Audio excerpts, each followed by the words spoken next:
It is homecoming here at Ante-Marino Stadium here in Monroeville, Pennsylvania, and also the start of conference play here in the 5A Big East Conference. And tonight, two teams will do battle to try and start 1-0 in conference play. Tonight it's the Gateway Gators who enter at 3-2. They come off of a loss, 21-7 against defending 5A state champion Pine Richland.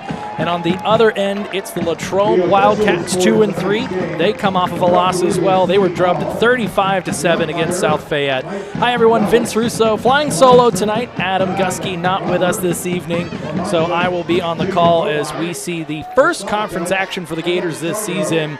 And they're rebounding once again after a loss. Put together a couple impressive victories after the first loss of the season to 4A defending state champion Thomas Jefferson, and they'll look to put their second loss of the season in the rearview mirror with a dominant performance tonight against a section opponent. Both of these teams looking to get a jump start towards the playoffs. 2/3 of teams from 5A will make it into the postseason. 12 teams expanding from 8 teams last season, so the top 4 in all 3 sections in 5A will find their way through. So both of these teams tonight, the slate is wiped clean. This is a fresh start, but both teams looking to get off to a hot start in conference play. For the Gators, Brad Birch comes off a 270-yard performance, but again continues to struggle in the turnover department. Now 8 interceptions on the season, and last week the offense just wasn't able to get enough going in a 21-7 loss to the Pine Richland Rams. Both of their losses, the Gators against very quality opponents, and they still look the part of a contender in 5A, but they've got their work cut out for them and things to improve, and tonight an opportunity to do so against a Latrobe team that has only beaten teams in sections lower, in classifications rather, lower than what they play at 5A. They have wins over 3A opponents. Derry and Mount Pleasant beat them by a combined score of 96-0. And then close losses in a couple games against teams either comparable or up. They lost 31-28 late to Norwin. And then Kiski eked out a 35-27 win where both teams traded touchdowns through much of the game.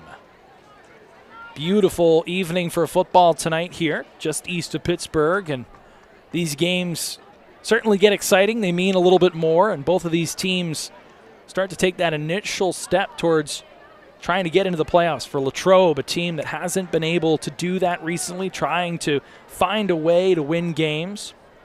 Coaching staff talked about this week leading up that it's not good enough to be in these games late against Norwin and Kiski, but that they have to find ways to win these games. And on the other side, Gateway's got to be feeling some of the same opportunities galore, both against Thomas Jefferson and Pine Richland, but the offense just too infrequent, not consistent enough. They get a chance tonight to take another step in that direction, see if they can avoid the turnovers, play a clean game, and get themselves back into the win column. Setting the stage for those tonight, especially those tuned in on the audio only on the Trib Live High School Sports Network.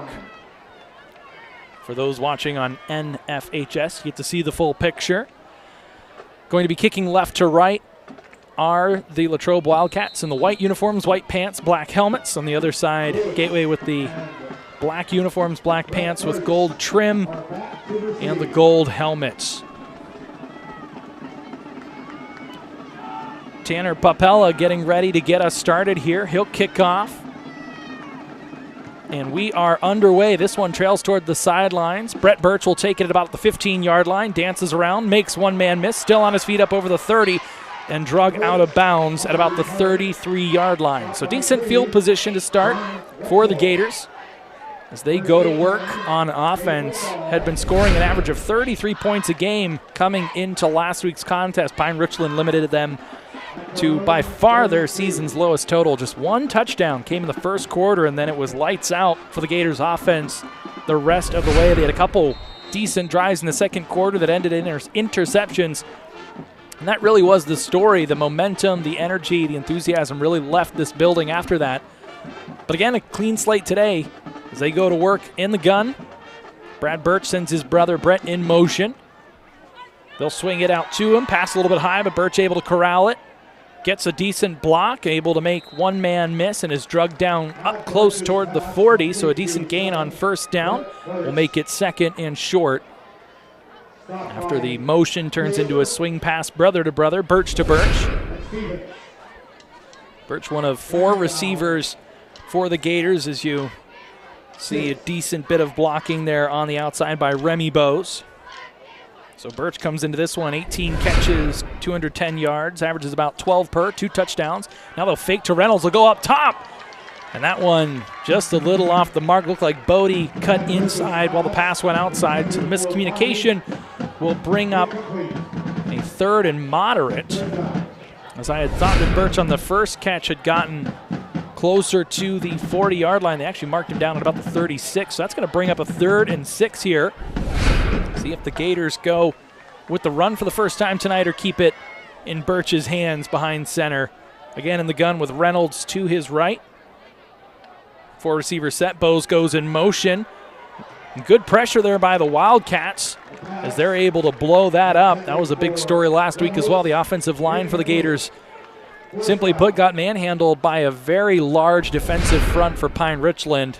As you take a look, by design, they tried to let a few guys through to set up that screen, but too many cooks in the kitchen. That one over the paws of Reynolds. He's not able to bring that one in.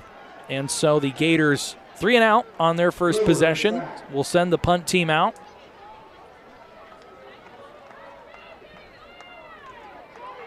And Kyle Brewer back to return. He has 9 touchdowns 3 different ways. He is a weapon for this Wildcats team. We'll see if he gets an opportunity to return here. Punt is a little short from where he was standing. It takes a generous bounce for the Gators, and so they pin the Wildcats back inside their own 20. And Brewer gets no chance to corral that one. Brewer has touchdowns receiving, rushing, and on the punt return game. So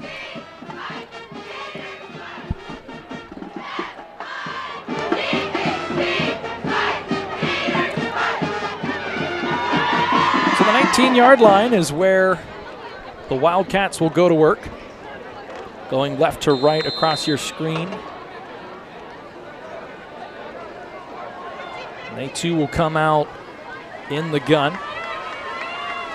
Behind center is Corey Borio, as their main man has been injured since the Norwin contest. Rush attempt there by Brewer, going nowhere fast. Good closing speed by that front 7 for the Gators. And so that one is actually a 1-yard loss. We'll bring up 2nd and 11. Take another look.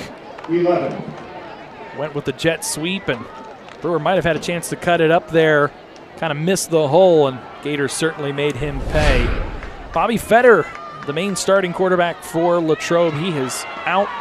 Injured his shoulder for the 2nd time. Now fumble. Recovered by the Wildcats. So crisis averted. They almost gave the Gators the ball inside their own red zone. They'll live to fight for another down, but it's going to be 3rd, about 14 now. So certainly made things difficult for themselves as you see the fumble there. Caused by some pressure in the backfield. Gators doing a good job early of staying in their lanes and controlling the line of scrimmage. 5 receivers, empty backfield. It's a designed quarterback draw, and that's not going to get them very much. They needed 14. They might have gotten 3. They'll get back to the original 10-yard marker, but now they're going to have to bring the punt team out. Punter's got his heels back at about the 5-yard line, so the Gators figure to have some decent field position here. See if Elijah Heller and company can get a block. Multiple block kicks so far this year for the Gators. Snap is good. Kick is away. Very nearly blocked. But that one will take a fortunate bounce for the Gators. It's down at about the 36-yard line, and so a short field to work with here for Birch and company. They weren't able to get it done on the last drive. Now they've got an opportunity to go back out, set up shop. Not terribly far out of Cole Plaskin's field goal range as well. We've seen him be good from 37 so far this year. So as we said, it's homecoming night. Also a lot of pink, both on the gloves and different accessories for the players, the pom-poms for the cheerleaders, Breast Cancer Awareness Month. Got a pink out in the student section. Another good atmosphere here. See if the Gators can go to work with good field position. Design quarterback run on the RPO. Birch takes a big hit around the 30-yard line as Brewer came in and got him in the ribs, but Birch able to muscle his way forward inside the 30-yard line. They'll mark him down at the 29. Make that a gain of about 6. Take a look there. Couple shots on both sides. Birch gets up. He's a tough customer. He's ran the ball a decent amount of times this year, and so he's no stranger to getting popped every now and again. He'll go to work 2nd and 3 now for the Gators. Reynolds gets his first handoff.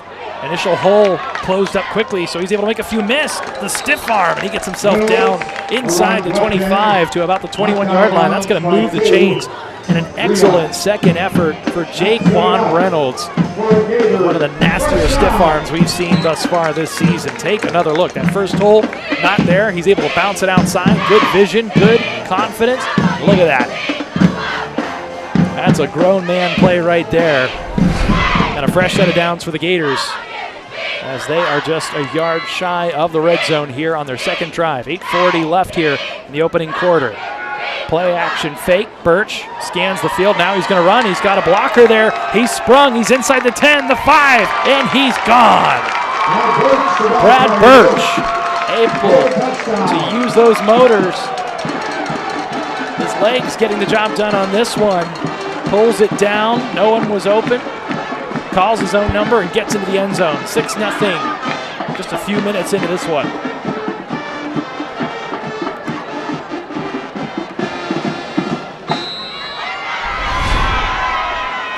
Take another look. Birch looking toward the right. Good coverage by the secondary. So an excellent block to spring him there by Matthew Brooks, and then off to the races. Had one man that had a chance to bring him down. He's able to shake past Braden Riyad. So the extra point up and good. 7-0 here early. Gators convert on the short field position. We got ourselves the first score of the night, courtesy of a 21-yard scamper by Brad Birch. So the Gators, for the second straight week, getting a touchdown mid to halfway through the first quarter. See if they can make that more than the only score of the night. Beautiful evening here at Ante Marino Stadium. 65 degrees. The sun just about fully set. Not a whole lot of wind. This is the last sunset in Pittsburgh post 7 o'clock that we're going to see until April of 2022. Great night for high school football to usher in some colder weather upcoming. Much to the chagrin of some, probably to the delight of others. So it's Plaskin back at the 40-yard line. He'll set this one down the field. That'll bounce out of bounds, and Plaskin continues to have issues in the kickoff department, as that is the third game this season where he has sent one out of bounds, and so that will give Latrobe good field position at the 35-yard line as they look to get their offense up and running for the first time tonight. Both teams went 3 and out to start. Gators responded with the touchdown run, 36-yard drive that did not take very long whatsoever. First down for Latrobe at their own 35.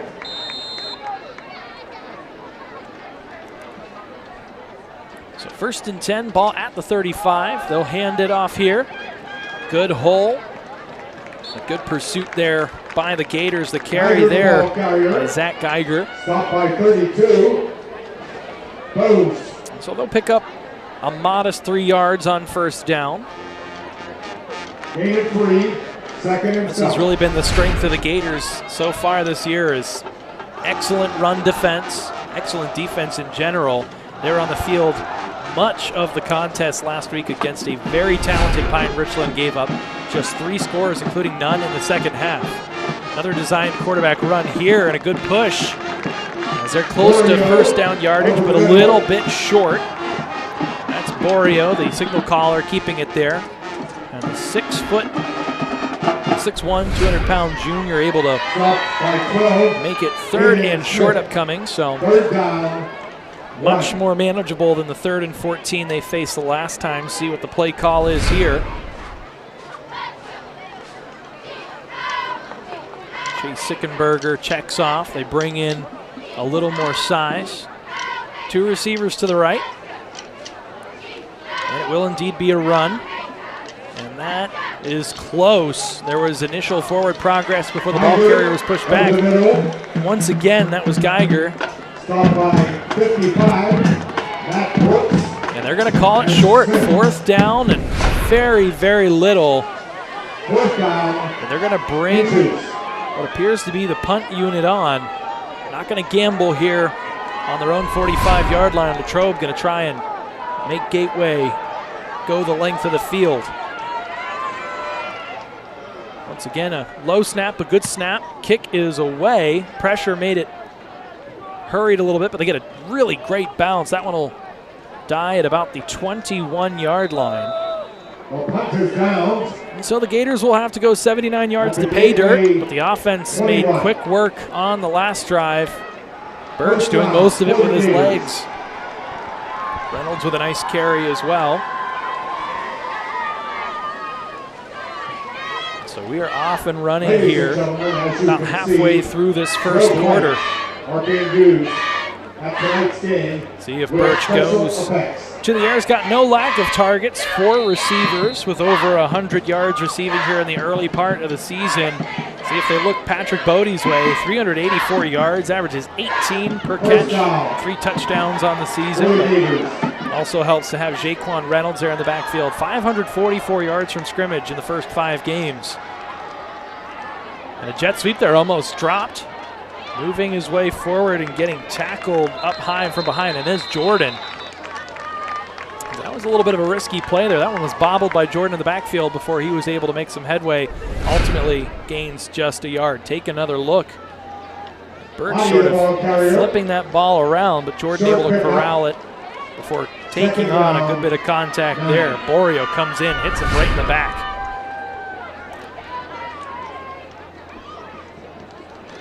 So that'll make it 2nd and 9. 4 receiver set once again, now in motion. They'll fake to 2 running backs.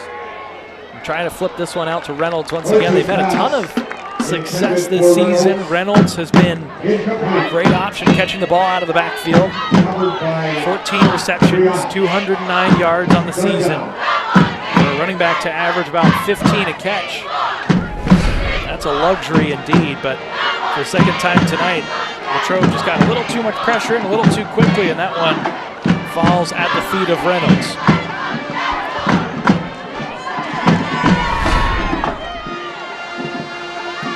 So now it's 3rd and long, and once again, a 4 receiver set. Once again, they'll send a man in motion. It's Birch. Now Brett Birch goes out to Inez Jordan. Has separation, has the 1st down and more. Makes a move up over the 40, close to the 45. He's out at the 44. A nice catch, a nice run. That'll net them well more than what they needed to gain there for the 1st down. Now they're out closer to midfield. Take another look. A nice ball there by Birch with good zip on it. Gets it out quick. Jordan, a good job coming back to the ball. As you see there, a good move, making a few men miss. Getting himself upfield. So Jordan making a couple big plays here. Such depth on this offense. It was Malachi Moore last week that got a ton of carries. Now down the field, almost a one-handed catch. That one in and out of one hand there. The intended receiver, Dallas Harper, who has touched the ball 10 times on offense this season and taken it to pay dirt. Half of those, 5 touchdowns. Leads all Gators in terms of offensive touchdowns. 2nd down. But unable to corral that one in. Wasn't able to get that other hand free. No pass interference call, but take a look there. A little bit of grabbing there towards the end, but Riot was able to disturb that route just enough. Good ball by Birch, but incomplete. 2nd and 10. This one up high and completed. That's going to be a loss of yards, as that's going to take him back to the 41-yard line. That'll make 3rd and 13 after that swing pass got thrown behind the line of scrimmage. You see there once again, just ran out of real estate. Didn't have enough room to work with there. Good pursuit by the Wildcats, and so Once again, it's 3rd and long for the Gators here, trying to keep this drive from stalling and to build on to an early 7-0 lead.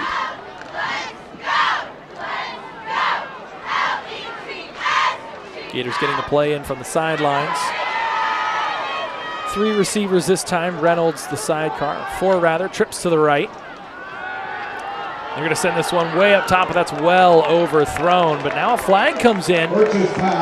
It looks like we might have our first penalty of the night outside of Plaskin's kick out of bounds. Our first penalty from scrimmage. It looks like that one's going to go against the Wildcats for defensive pass interference.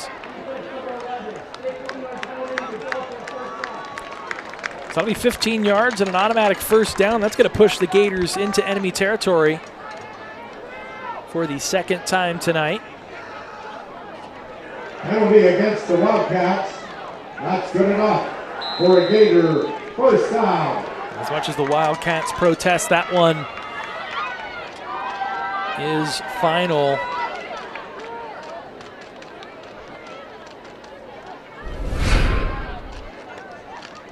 And so another procedural penalty here. So it looks like we got a false start. So first penalty from scrimmage for the Gators tonight.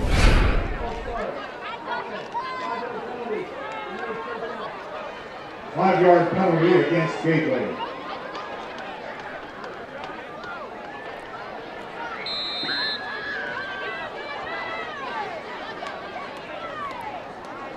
Gators will get pushed back directly to midfield. So 1st and 15 here with 5:24 on the clock. That's the 2nd penalty tonight for the Gators, just 1 so far for the Wildcats. Handoff is Reynolds here. He is met in the backfield, and he is walloped, going nowhere fast. That's going to be a loss of about 2 yards, which will make it 2nd and 17. Take another look. An excellent push there by the defensive line. It looks like getting in there, bringing down the ball carrier, Marco Scarton, number 78, or actually rather that's 79. That is Tyler Lynch coming in. 6 foot tall, 240 pounds. The senior laid the boom on the much smaller Reynolds. Once he got a hold of him, he was not getting away. Now Birch back to pass, not a lot of time, trying to get rid of it. He's brought down, he'll be sacked. Back well into Gateway territory, back at the 44-yard line. So Gators got the initial penalty, but this drive has by and large been going nowhere but backwards. The Anez Jordan catch. Take another look. Birch, no time to set, no time to look downfield, running for his life, eventually gets tripped up. And so it's 3rd and long once again, 22 to be exact. Gators got to dig deep into the playbook here to find the right play call. Again, pressure. Now they finally get the screen set up to Reynolds. Reynolds able to make 1 miss, but good pursuit there and a good open field tackle by Alex Tatz. So they needed 22. They really only got about 5, and so the punt team will come out. Plaskin will try and pin the Wildcats deep here with his 2nd punt on the evening. That's what it's been from an offensive standpoint tonight thus far. This will be the 4th punt for the 2 teams. Gateway with the touchdown drive as well. Stoppage on the field. Looks like we have a timeout. That's going to be used by Latrobe. Wildcats wanted a second to look that over before this upcoming 4th and 17. Timeout. Latrobe. So the non-conference slate in the books. Here's how the Gators fared. 3 wins, 2 losses, both coming against defending state champions. In their wins, they only allowed an average of 12 points per game. And now all of these mean just a little bit more. It's the playoff push. Got a good one next week at Penn Trafford. 2 teams that were in the preseason top 5. Both teams that have lost a couple games they weren't expecting early, and then they finish out with 2 home games against Woodland Hills and Connellsville before heading out to Murraysville against Franklin Regional. And although teams like Gateway and Pine Richland and Penn Trafford have a few more losses than we're used to seeing at this point in the season, they are all still title contenders So 4th and 17 as we resume play here. A good snap. Plaskin catches it off his catch, gives this one a boot. A nice spiraling kick will get caught at about the 22-yard line. So Brewer at the fair catch, and the Wildcats will go to work with another long field in front of them. They're able to pick up their first down on the last possession, but that was it. Gateway held firm after that. Latrobe trying to right the ship after scoring just 7 points last week against number 3 South Fayette. Another tough test for them tonight. One of the better defenses you'll find in 5A. These Gateway Gators. Again, another quarterback draw out of the shotgun. Putting his head down and gaining about 4 is Borio. That'll bring up second and medium. Ball advanced up to about the 28-yard line. Already 9 minutes gone by here in this first quarter as we take another look at the designed quarterback run. A few yards there, but that ever stingy run defense for the Gators holding true. And now Smith, Aiden Smith read the play, got through, and just in time as the snap, Borio was able to escape from him. It looks like he'll get a first down as he's up over the 30-yard line, up to about the 34-yard line, so he got just enough there for that first down. Aiden Smith was able to time that out. We've seen him do that a few times this year. As you take a look toward the top of your screen, he came flying through. Looks like he might have got held just a little bit, but Borio able to bowl over a few defenders, including Elijah Heller and Jameer Harbor for that first down. So they'll sustain the drive for the second time tonight, move the chains. And now Borio going to go back to pass for the first time, and that one off of the fingertips of Brewer. Good coverage there by Heller as he undercut that one and ensured that it would not be caught. Covered by 24. So the first pass attempt we've seen from the Wildcats thus far tonight. Second down. Take another look. The excellent coverage by Heller. And again, we talked about Bobby Fetter, the main starter coming into the season, who almost was unable to ever play football again because of a separated shoulder. Has injured his shoulder once again. He's been out the past several weeks and is expected to probably miss a few more. Handoff now. Good blocking, but quick closing speed will limit that to about a gain of 4 yards. And so a decent carry there by Geiger, the 6'1 senior, catches a bit of the corner. Take another look. Simple sweep there. A couple lead blockers out in front, but a good job. The ever-consistent Aiden Smith taking the right angle, bringing the ball carrier down. And now it's 3rd and about 6. See what the Wildcats dial up here. Do they go to the air for the second time tonight, or do they keep it on the ground? Shotgun set, sidecar running back. They'll fake the handoff, pass across the middle quickly. It's Brewer. Brewer brought down momentarily, but then gets away. Engelke was able to get him all the way to the turf. Brewer with a few yards after the catch. For the first time tonight, the Wildcats are in Gators territory. Ball now at the 49-yard line. Take another look, see if Engelke got him down. Nope, did not. Great balance there, great concentration by Brewer, and he really is the catalyst for this offense. 9 touchdowns in the first 3 games for the Wildcats. He's looking to continue to build off a very strong start to his campaign. This play going backwards to get it to Brewer again. He's able to make a few miss, but he gets stroked down backwards. He's going to lose about 6 yards when all is said and done. To make it 7, they'll mark him at the 44. And so a short-lived stay there, at least for the time being, for the Wildcats as they got into Gators territory. And then Jameer Harbor just blowing that one up, and then good concentration. Finishing the job there is Demetrius Harper.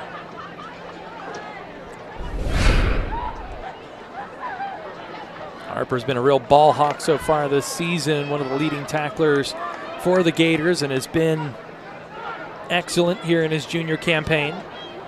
So once again, 2nd and long for the Wildcats. Not totally unfamiliar territory. Rolling out, passing downfield, just trying to get rid of this one quickly, and incomplete. That was Riot taking that snap at quarterback as they run sort of a two-headed monster in the backfield between Borio and Riyad at quarterback.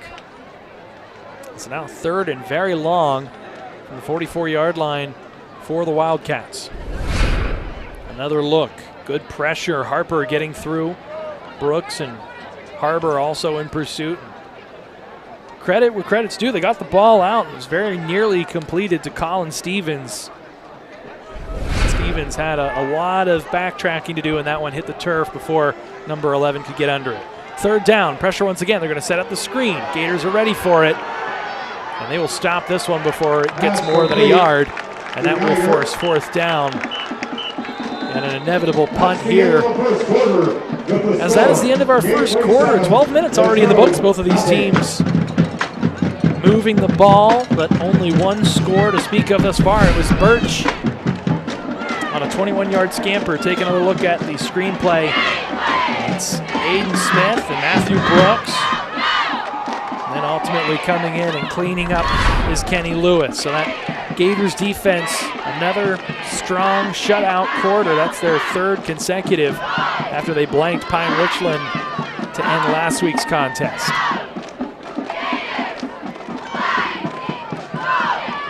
Gators certainly have a tough test next week. Don't want to flip the page while we still got 36 minutes to spend with you here tonight, but that'll be a dandy next week at Penn Trafford. Two teams are in the preseason top 5. Gateway has fallen to number 4, or rather number 5, after losing to now number 4, Pine Richland. Gateway the initial favorite in 5A.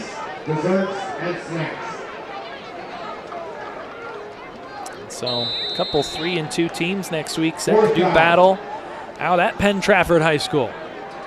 Punt unit on. Wildcats will cork this one up. Snap a little bit high. Almost blocked once again, and that's going to greatly alter that kick as it'll go out. Official still marching on, 30-yard line. So decent field position to start for the Gators as they trot that offense back out.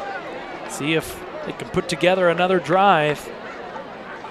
One thing they have not been able to do consistently. Special teams, defense, been strong suits for the Gators. Good returns, good kicking game, good blocks when it comes to punts, especially Elijah Heller out there.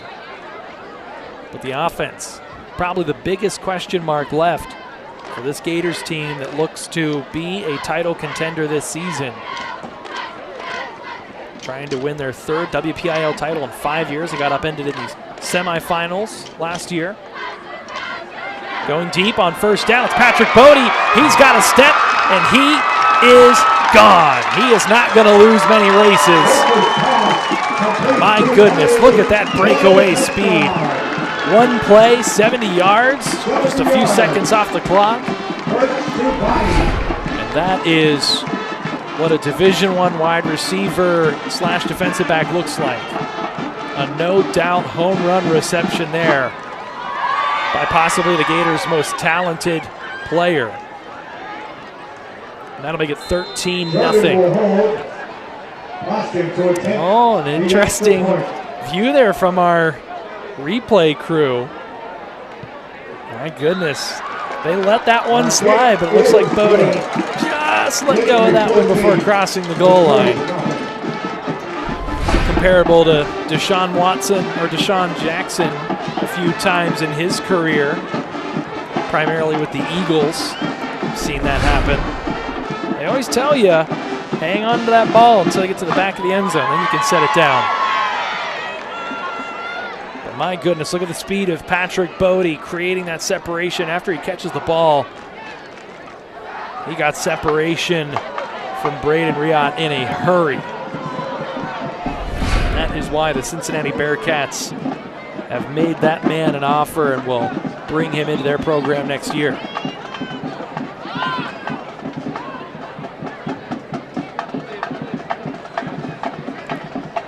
So 15 seconds gone now off the clock.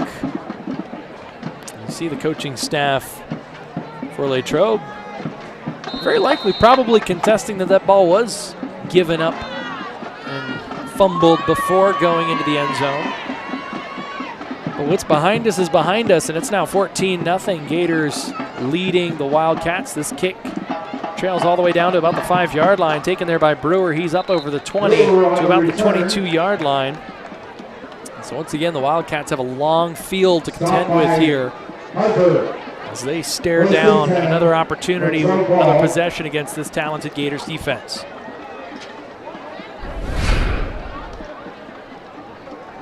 At their own Glass can get that one in bounds.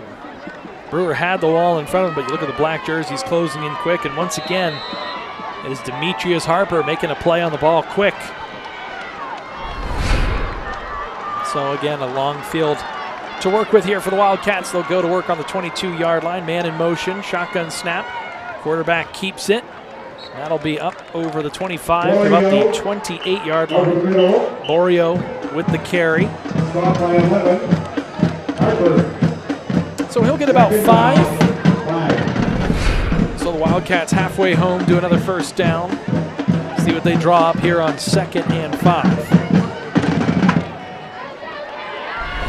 14-0 our score here. The Gateway Gators out in front early. Looking to make a stop here and keep that goose egg on the board. They'll hand it off. Going nowhere fast, maybe gaining a yard. Ball carry there again as the running back Zeiger, 6'1", 195-pound senior, gets pushed back in a hurry. Take a look, not a whole lot there. He is met with force and driven back by Aiden Smith. Remy Bowes also getting in on the tackle there. And so it'll now be 3rd and 4 after the 1-yard gain. So a manageable 3rd down. As both of these teams have had a little issues getting behind the sticks here early on a few occasions. They'll go to the air here on 3rd down. Now flushed out of the pocket. Remy Bowes trying to take that ball away, and the quarterback eventually tossed out of bounds back inside the 20. So Remy Bowes able to apply pressure, going back quickly was Borio, and he had a little bit of time. Scanned downfield, tried to stiff arm Bowes, but Bowes kept with him, and then Matthew Brooks at the end coming in and giving him the shove out of bounds. And so another punt upcoming for the Wildcats. This one from well inside their own territory. Punt will happen at about the 6-yard line.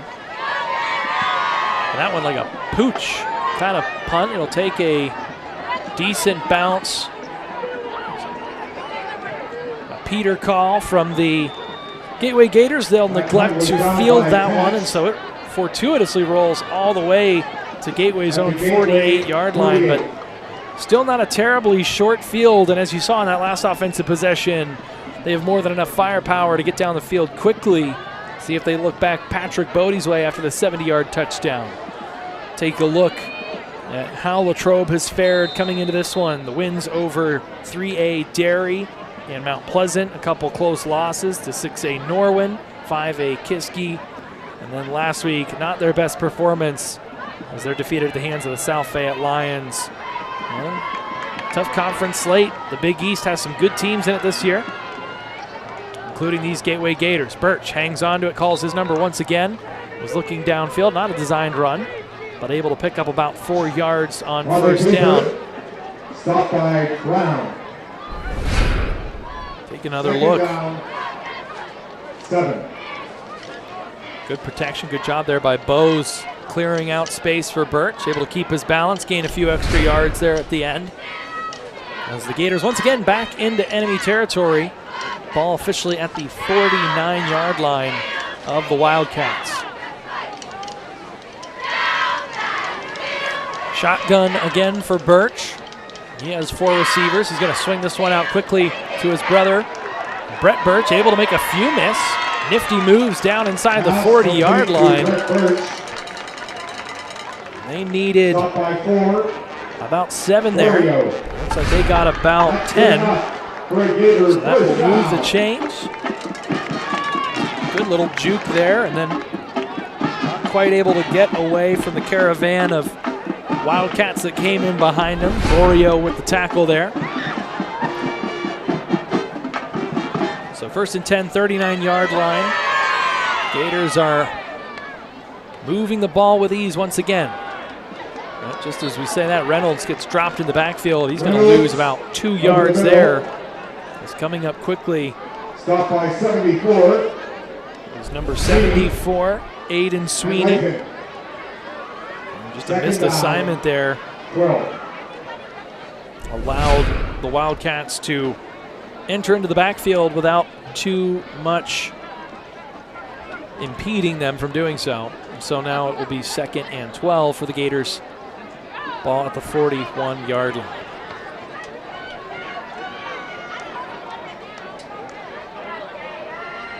Birch in the shotgun again. 2 receivers on each side. Fakes the handoff to Reynolds. Steps up in the pocket. He's pressured. Gets away from a would-be tackler. Now he goes over the top to Birch. He has a blocker. Brett Birch down inside the 15, the 10, the 5, and a touchdown. Birch with a couple nifty grabs there. Chase Sickenberger had a chance to bring him down for the Wildcats, but honestly, looked like he kind of just threw in the towel on that one. And what an incredible effort by Brad Birch. Take a look. Able to get away from the would-be tackler. Shakes off the sack. The jump pass across the middle. The vision to get it to his brother. And rushing across the field, Remy Bose springing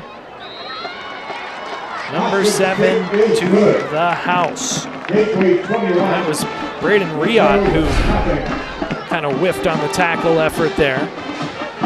And the PAT good once again. So it's been all Gateway here early in this one as a 21-yard touchdown run by Birch, a 70-yard pass from Birch to Bodie, and now a 41-yard connection rather from Birch to Birch as we look at it one more time. An impressive play by both Birch brothers, both big additions in the offseason for this program. As both were a part of a WPIAL championship team, the Jayhawks over in Jeanette. And certainly Birch has gone through some growing pains going from playing in 1A to playing in 5A, but when he has looked good, I'll tell you, he has looked really, really good. A couple decent passes here, a couple excellent passes. Have gone for major yardage, 111 passing yards just in touchdown yardage. Also a couple completions to Inez Jordan. And it's all Gators right now, folks. 21-0 here. There's still 8 minutes to go in this second quarter in our first half of play. Another long kick by Plaskin. This one taken out towards the 40, now with an avenue. It's the second time this year we've seen broken coverage, and there goes Nick Brewer. Another long return for the specialist. One of the best in the WPIAL strikes again. Brewer goes coast to coast. My goodness, was that smooth. Take another look. Found the avenue, turned on the jets, and he was gone. Plaskin unable to make the moves or make the adjustment there. And a good pursuit by Kenny Lewis, but it was not to be. As Brewer goes about 94 yards.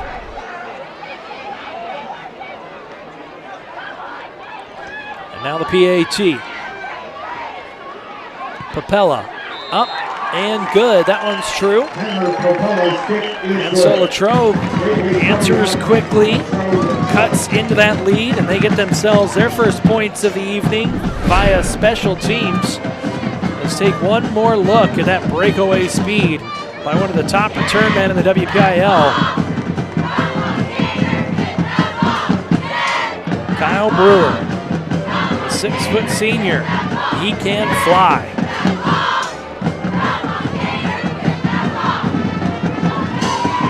Just found that one crease that he needed and then put the jets on, and that breakaway speed shows you why they try to get the ball into his hands as much as they can. Offense, special teams, doesn't matter. Number 6, making plays. So Papella will come back out to do the honor of sending this one deep down at the other end. It's going to be Kenny Lewis and Brett Birch, other return men for the Gators, as they look to build that lead back up. The kick. It was all Gators until that kick return. 21-7 is where our score sits.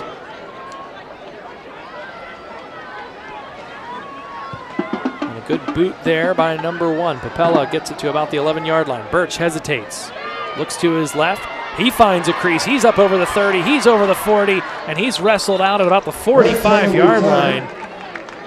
So while he didn't take it the whole way home, a good return there by Birch to set the Gators up with decent field position once again tonight. For much of the season, special teams has allowed the Gators to really excel when it comes to the field position game.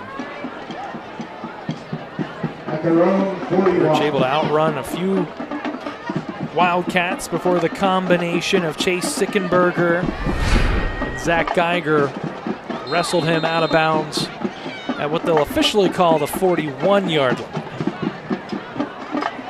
So on the left hash, the Gators will go to work, going left to right across your screen. High snap. They'll get it to Reynolds here on first down. Reynolds able to shake one would-be tackler, but not a whole lot of room to run. It's been tough sledding for the ground game for the Gators thus far tonight. As Reynolds again goes backwards, he'll lose 2 on the carry. That'll be second and long for the Gators upcoming here with just over 7 minutes left to play in the half.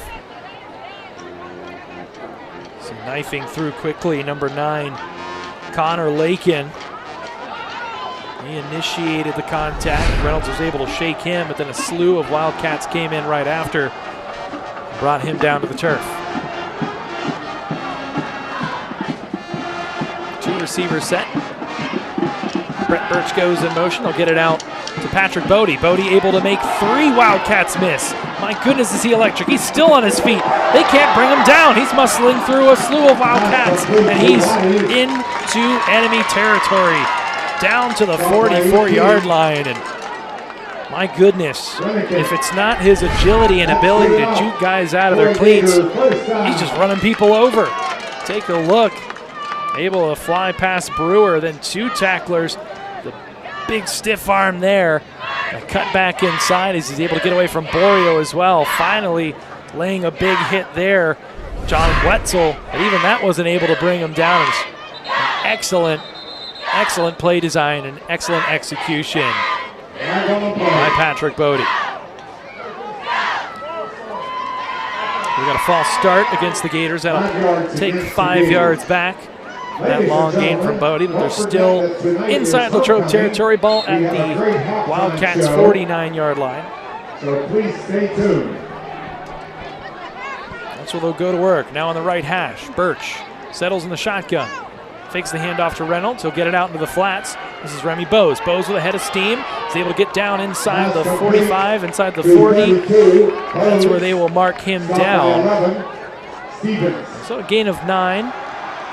We'll make it about 2nd down and 6. Much more manageable after the 5 yards marched off for the false start. Good touch pass by Birch over the outstretched arms of a defensive lineman. Good block by Brett Birch on the outside, and shoestring tackle made by Colin Stevens. 2nd down now. They go to Reynolds once again, and once again not able to get anything going, and in fact loses yardage for the 3rd consecutive carry. We'll make it 3rd and what looks like about 7 from the 42-yard line.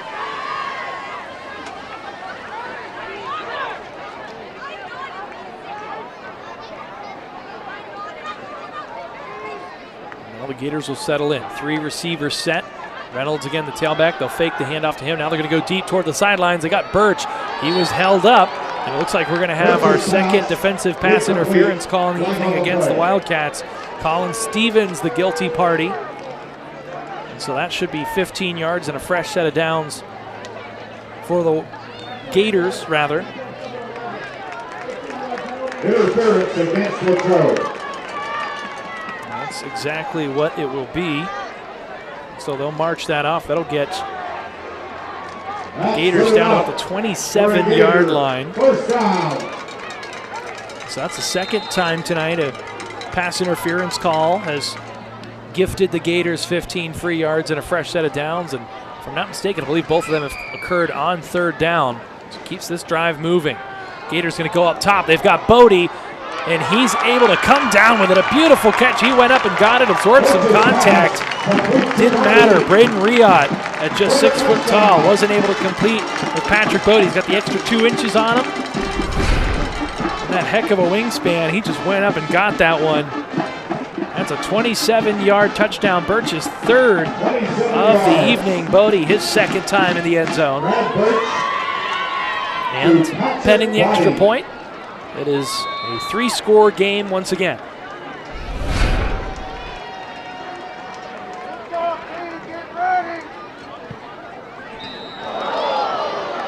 You get the doink there off of the uprights, and so a rare miss from Plaskin. And so it'll stay as a 20-point lead, 27-7.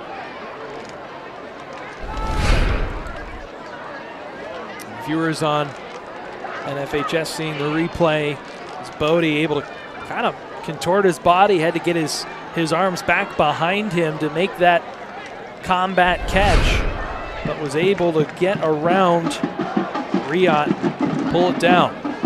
The top 5, Gateway finding themselves at the bottom of this list for the first time. They started the season as the preseason #1, but a couple non-conference losses, including the #4 Pine Richland, have them at #5. Pine Richland at #4. South Fayette, who beat Latrobe last week, at #3. Peters Township, the squad that knocked Gateway out of the playoff tournament last season in the semifinals. They're looking for their 3rd consecutive trip to the WPIAL final. And then the Moon Tigers, the upstart Tigers, 5-0 and looking incredibly physical. I'll try to get some updates for you. Moon plays South Fayette tonight, so 1 versus 3 in 5A should be an excellent matchup. As Plaskin tees this one up and sends it down the field. A dangerous Brewer has the ball, gets it up towards the 25, so Kyle Brewer not going to break this one to the house. First down for the Wildcats. And once again, Latrobe offensively has had a long field to work with for much of the evening. Outside of that kick return touchdown, there hasn't been a whole lot to write home about on the scoring front.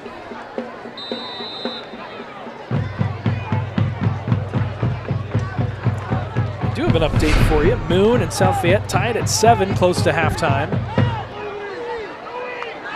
A matchup of 2 of the top 3 teams in the Trib High School Sports Network rankings.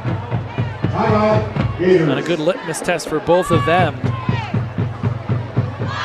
Gateway up to the task tonight. They've put up 27 points here in just the first half. If you're just joining us, it started with a 21-yard touchdown run by Brad Birch. The quarterback called his own number. PAT good, makes it 7-0. Then Birch finding Patrick Bodie a couple times tonight. First one was good for 70 yards. Second for 27. Sandwiched in between that was a 41-yard touchdown pass between Brad Birch and his brother Brett Birch. And recently a 94-yard kick return touchdown for Kyle Brewer. And that's where we sit, 27-7.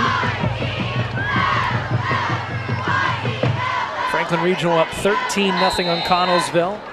Eric Schooley, one of our talented crew members, getting a few updates across.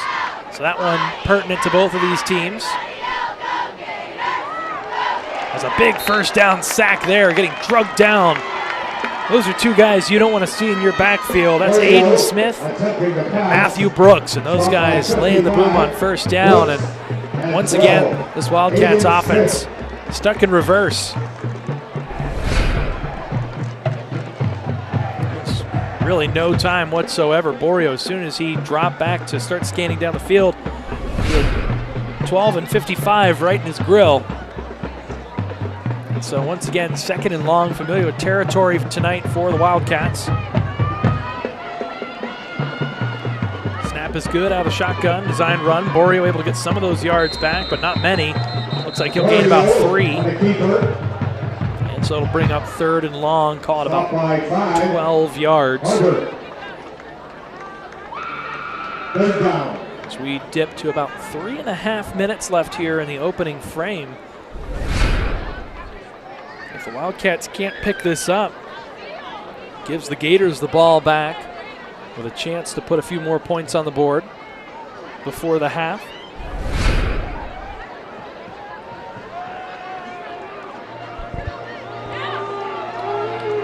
And so, third down play call is a pass. Borio going to go up over the top. Had Brewer, but just overthrew him. Good double coverage on the play by Kenny Lewis and Carson Engelke.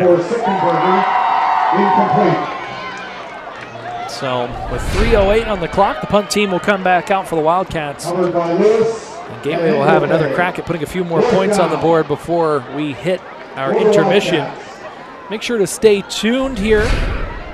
We'll have the Trib Live halftime show. Don Rebel providing some context as to what's happening around the WPIAL. Also have the Gateway band.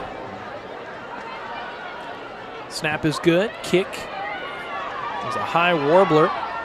Birch fields it at the 50-yard line. Able to make a few Wildcats miss. He's still on his feet, but he's running out of real estate. He gets converged at about the 43-yard line of the Wildcats before being brought down. But once again, Gateway with excellent field position to start. They've got ample time, all 3 timeouts, and an opportunity to really push this lead going into the half. Birch, elusive tonight. We've seen flashes from Brett Birch, but so far in this half, other than the Delaware Valley game, it's likely the best we've seen him play in a Gateway uniform thus far in his short tenure with the Gators.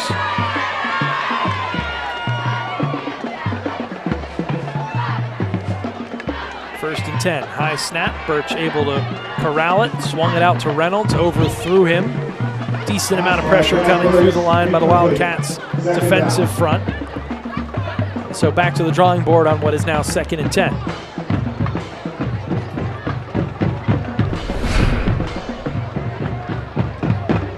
Take a look on the replay, just a little too much on that one. Reynolds not the tallest halfback at 5'7".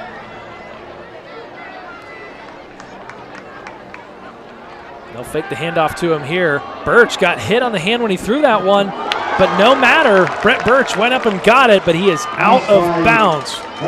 Wasn't able to come down. He lost his footing, fell on his back. We'll take another look here, but it looked very clearly that his back fell on that black, white, and gold paint out of bounds. Yep, not much of them falling in the green there. So an excellent catch, an excellent adjustment, but just outside of the boundaries of play. And so now 3rd down and 10.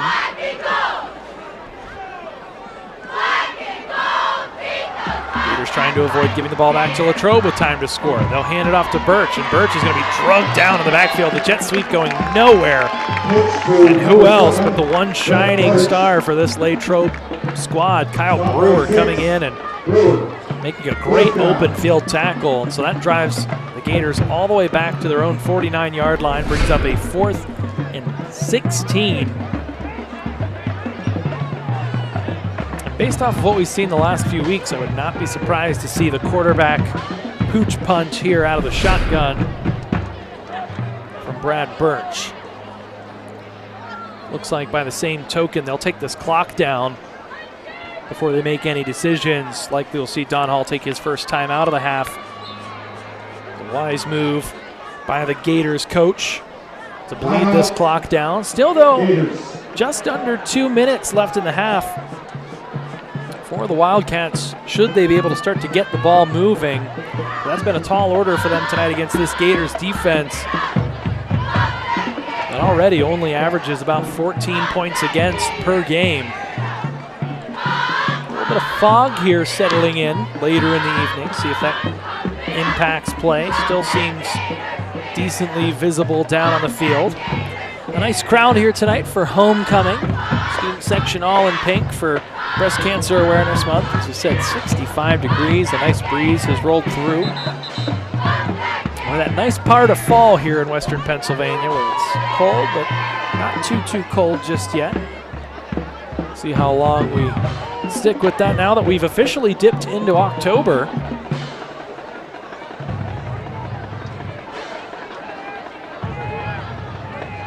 Once you get into October around here, all bets are off. We can see snow next week. Hopefully not, but never know. Carson Engelke ready to snap this one back to Cole Plaskin. Plaskin with ample time. Gives this one the boot. Brewer comes up to corral it at the 20-yard line. So a 29-yard punt there. And 80 yards to go to pay dirt for the Wildcats. They'll set up shop with 1 minute and 53 seconds left. Trailing by 20 points. Gators offense stalls out there. See if the Wildcats can try and claw their way back into this one. A decent punt there by Plaskin. Brewer the catch. Seen a few issues from teams this season when it comes to catching punts in traffic, but no issues there for Brewer. And as we said, Kyle Brewer, excellent return man. And they'll fake the handoff to Brewer here, and Borio gets a nice push there on first down. He's up over the 25-yard line. They'll mark him down at about the 26. So moderate gain on first down. The clock will continue to move. See what sort of urgency this Wildcats offense operates with. See if they turn to a passing game here with the clock not really being their friend. Down under 90 seconds left. Not a whole lot of urgency getting up to the line for the Wildcats. Shotgun set, 2 receivers, sidecar running back. They'll hand it off here, and that's going to go backwards in a hurry. Crew of Gators getting into the backfield. Aiden Smith, the usual suspect, but Remy Bose in the backfield as well. And so now we'll get a timeout called by Gateway. So the Gators trying to get the ball back. With 1 minute 11 seconds left. Certainly the Gators possess that quick score offense that we've seen tonight. Touchdowns, all 3 of their touchdowns coming off of big plays. All touchdowns of over 21 yards or more, including a 70-yard and 41-yard touchdown pass. Patrick Bodie with 2 touchdown receptions already on the season, or on the evening. That pushes his total to 5.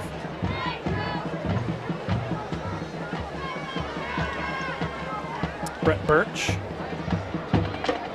caught his 3rd touchdown of the season this evening. Those 3 touchdowns now. 15 touchdown passes to 8 interceptions through 5.5 games for Brad Birch. Decent numbers. Definitely an emphasis on cutting down on the turnovers. And so far tonight, Gators have taken excellent care of the ball.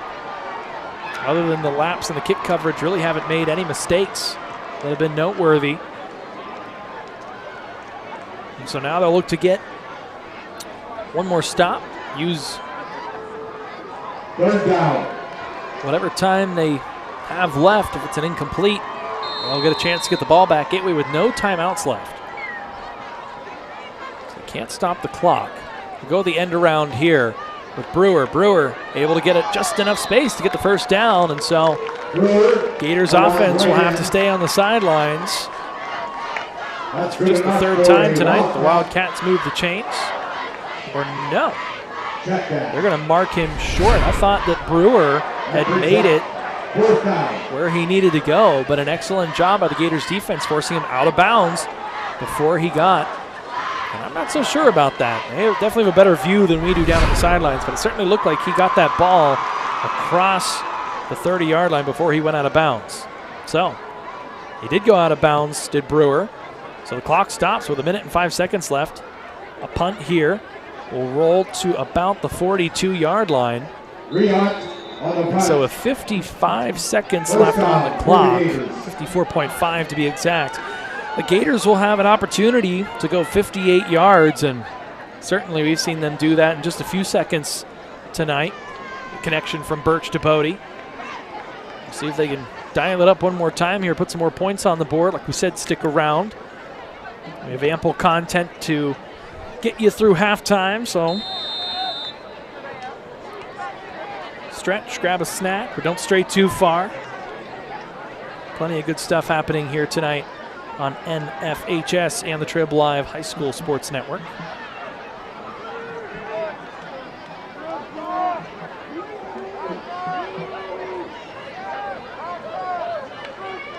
So 1st and 10, Birch going to go to the air. Into double coverage, looking for Bodie, and that one nearly intercepted through the outstretched arms of Colin Stevens. Looking for that fade route toward the sidelines, 30 yards downfield. Birch put good touch and good zip on that one, but ran out of real estate there along the sidelines and had a few Wildcats in the vicinity throwing into double coverage there.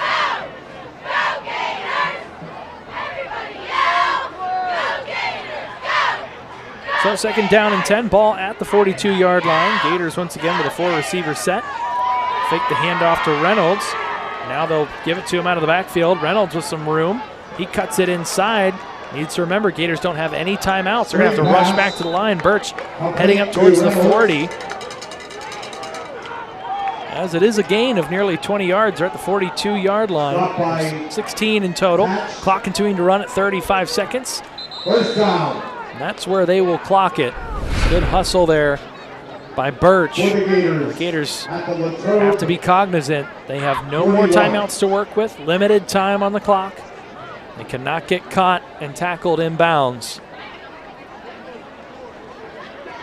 They want to put more points on the board. See if they opt to take a few shots to the end zone or if they try and chip away and set up a field goal opportunity for Cole Plaskett. 1st and 10.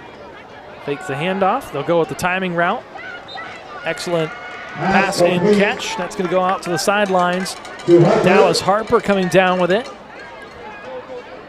It'll be a 1st down. Completed to the 31-yard line, so a gain of 11 there. Gets just past the marker as we take another look at it on the video replay. It's good timing route there. Harper gets his head turned around before the defensive back. Catches that one, tiptoes out of bounds. All in told, only took 4 seconds, so 31.6 left on the clock here. The Gators threatening to add to this 20-point lead. Birch, again with the play action. Looks down the field, it's flushed out of the pocket. Now he's going to throw it over toward the 10-yard line, toward the sidelines. He's looking for his brother Brett Birch there. That one too far, though. Certainly was in duress, had to get rid of that one as he was being pursued. Tyler Lynch sneaking up on him. And so now 2nd and 10.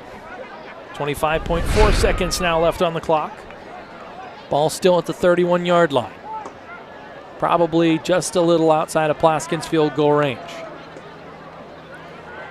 Trick play, Harper gonna throw this one deep. He has a man, it's caught, and it's a touchdown. Remy Bowes from Harper. And the trickeration goes for 31, and more importantly, 6 points.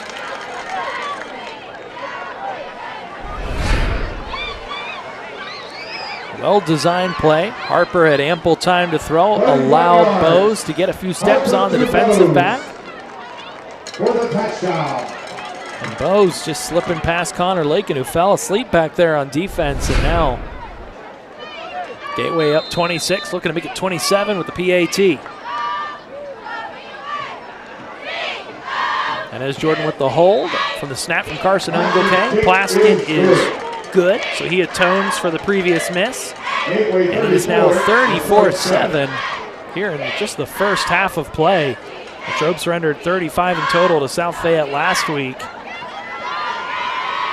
It was tied for the most points they'd let up all season. Now 34 in the first half. The Gators looking every bit the part of a title contender and still the odds-on favorite, most would say, here in the Big East Conference in 5A.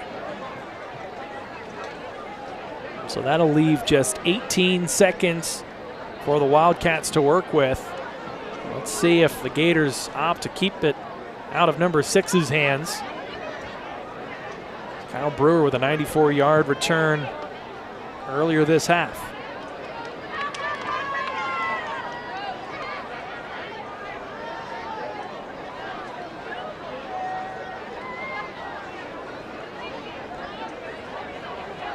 Plaskin sets the ball on the tee. Not a lot of wind tonight, coming in at just 2 miles an hour, so that has not disrupted the kicking game all that much. Plaskin 4 for 5. On the other side, Tanner Papella nailed his only PAT attempt. This one just going to be a dribbler, taken at the 30-yard line, but it was picked up by a ball carrier who already had his feet on the turf, and so that's one of the main tailbacks, Zach Geiger. So now 16.3 seconds left. Wildcats will take over at the 30, and we'll see if they elect to run a play or if they just go into the victory formation, take a knee, and get this one to halftime. Again, we'll have the Trib Live High School Sports Network halftime show. Gateway's band will perform. Plenty of good stuff. So make sure you stay tuned in. They'll hand it off here. It's Geiger once again. He'll gain a few and continue to move the pile to about the 34-yard line. And that will be the final play of the game, or the half, rather. So 2 quarters in the books, and it's been all Gators thus far. 34-7. 3 passing touchdowns by Bradley Birch. 2 of them end up in the hands of their main pass catcher, Patrick Bodie. And so the Gators putting to rest the issues they had last week. Just 7 points across 4 quarters for the Gators in the loss to Pine Richland. They come out, lay it on hot and heavy here in the first half. 34 points, and we'll see what the second half brings. Might even have that modified timekeeping, the running clock, but we'll see if the Wildcats have anything to say about it. We will quickly step aside and go to our halftime coverage, but for the rest of our crew here, I'm Vince Russo, and that's one half in the books. 34-7, Gateway taking care of Latrobe. It's been all Gators over the Wildcats, and you've catched it all here thus far on NFHS and the Trib Live High School Sports Network. Just a few moments away from resuming action here at Anti-Marino Stadium, our second half of action in the conference opener here in 5A Big East action in the WPIAL football. We have Gateway up 34-7 going into this third quarter over the Latrobe Wildcats. 3 passing touchdowns from quarterback Brad Birch. He's taken good care of the football tonight, made great decisions. And having a guy like Patrick Bodie who can take the lid off the defense, well over 100 yards receiving, 2 deep touchdown catches, 1 to Brett Birch as well. Couple that with a kick return for Latrobe. They went 94 yards. Had Brewer going coast to coast.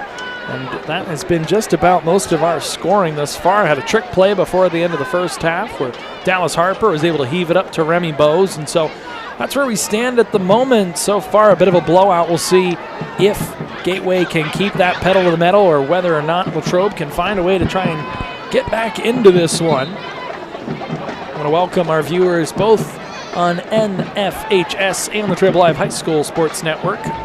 I'm Vince Russo, filling in and flying solo tonight for Adam Gusky, my usual broadcast partner.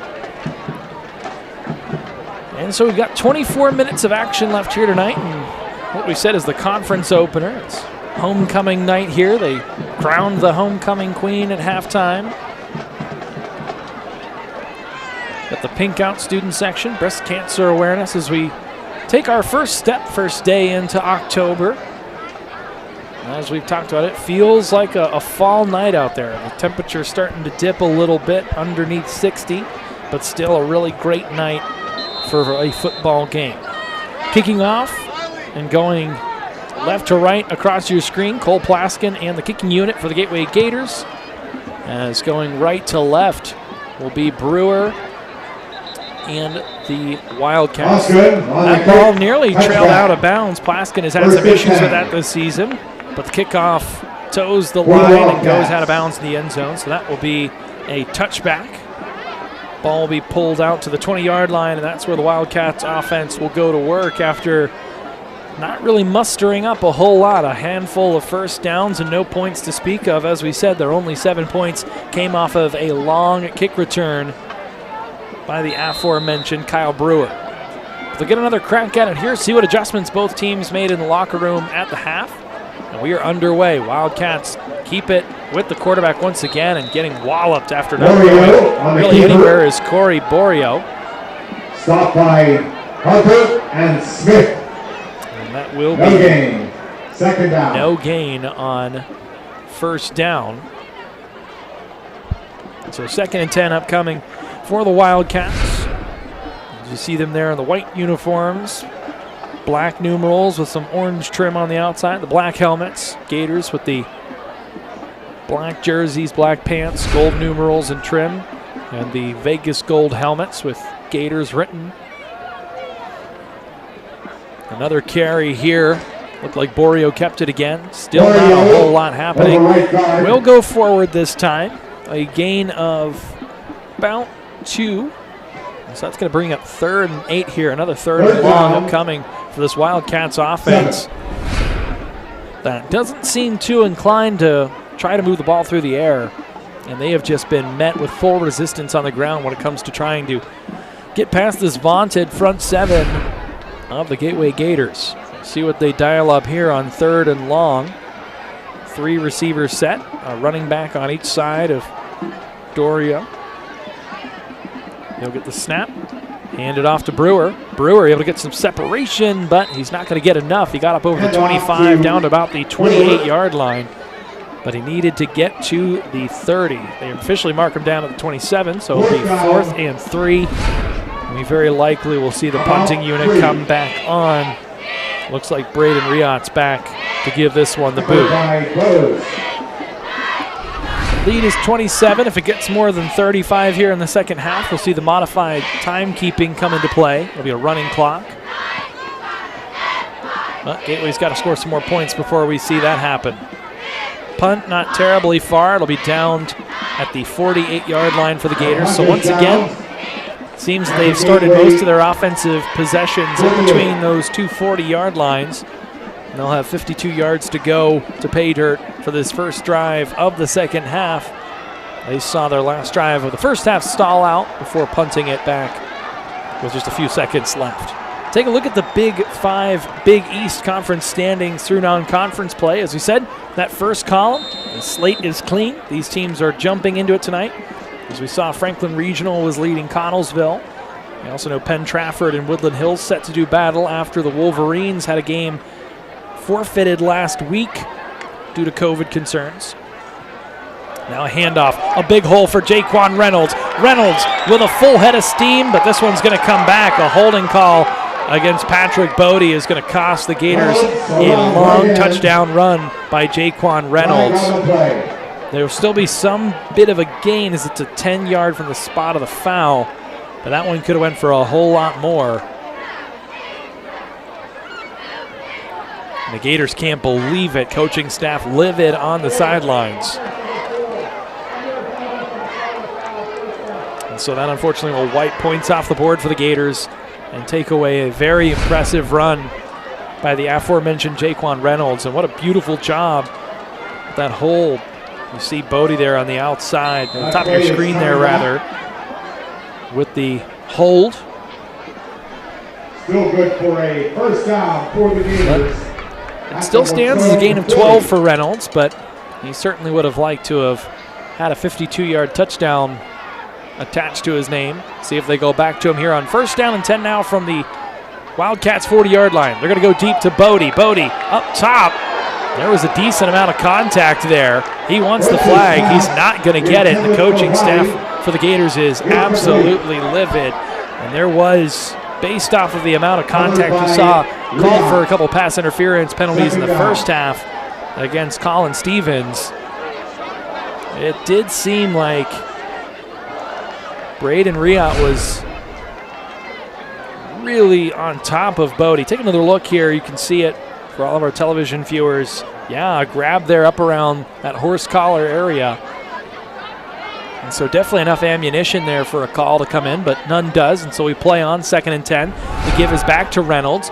Reynolds trying to catch the corner. He cuts inside past a couple Wildcats, but is brought down from behind after a modest gain of 1. Stopped by 74. Sweeney. So 2nd and 9 already. 2.5 minutes gone by here in our third quarter of action.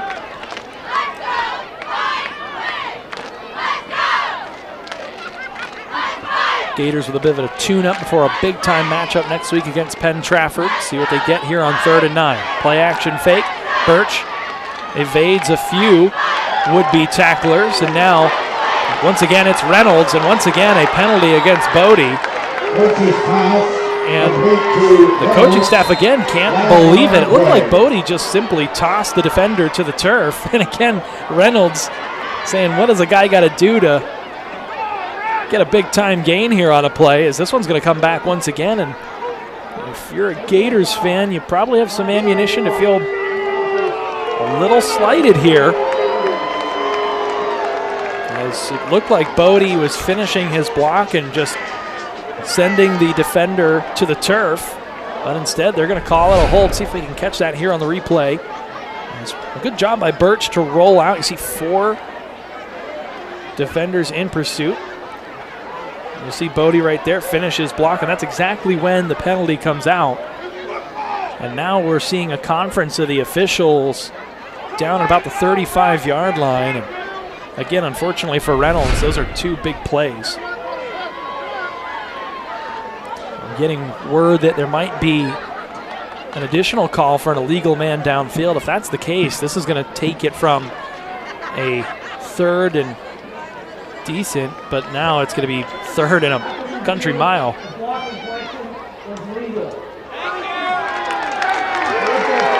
Oh, no, they are actually going to reverse and say that the block was legal. I don't know that I have ever seen that happen, where a flag was expunged after the fact, but I do believe that was the right call, as Patrick Bodie really just made a physical football play that you see out of men that play at a high level and are headed to the Division I ranks. Bodie finished his block, threw the defender to the turf, and I'm sorry, but it's football. And you heard the crowd respond quite as much. I'm sure some folks at home had similar words. So a much different situation. It looked like it was going to be 3rd and forever. Now it's 1st down and 10, ball right at the 20-yard line. And Birch will go to work in the shotgun once again. High snap, brings it down, gets to Reynolds. Reynolds with another hole. He pushes forward to the 15-yard line. And so they'll gain 5 here on 1st down. Stop by 4. The ground game gaining a little traction for the Gators, as the replay shows a good job there by Brooks, giving a seam there for Reynolds to be able to spurt forward for a moderate gain. He's made a couple big plays in both the passing and rushing game here early in this 3rd quarter. Now they're going to fake the handoff to Inez Jordan. They'll get it to Reynolds once again. Reynolds pushed backwards and finally forced out of bounds back toward the 20, but they're going to say his forward progress stopped him at the 16, and so it'll be about a loss of 1. It'll be 3rd and 7 upcoming for Gateway. John Wenzel there on your screen, involved in the action. Take another look. Good pursuit there on the sidelines. Reynolds not able to stiff arm away. There you have number 3 and number 4, Wenzel, making sure Reynolds didn't slip past him. Corey Barrio laying the boom in there as well. So another 3rd down upcoming, empty backfield. Birch took a hit as he let that one go, and it's right through the arms of Jordan. And so that's going to bring up 4th down, and now decision-making time. See if they bring out the kicking unit for the first time. As it stands, keep the offense on the field. They're going to go for it. 25 on the play clock, so they've got a minute to get set, but they've got the play in. They're ready to go. Now someone jumped. And it looks like it's going to be a call against the offense. Did see Brewer come across, but he was provoked by a Gator who jumped early, so that'll tack 5 more on. It'll be now 4th and 12, and now they're going to bring out the field goal unit. Cole Plaskin will look to connect from what is now a 5 yards further field goal. Looks like this will be a 39-yarder.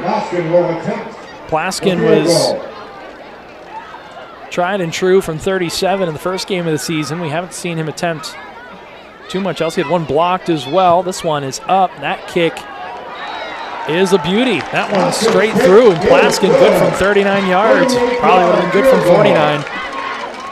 And the lead is now 37-7, a 30-point lead now for the Gators on top of the Wildcats. So they aren't able to punctuate the drive with 6, but as we get further into this season, knowing that you have a reliable kicker, that if the kick's not blocked, he's 2 for 2 on the season outside of that one block. When he's able to get that kick off cleanly from 37 and 39, and both of those kicks, no doubt.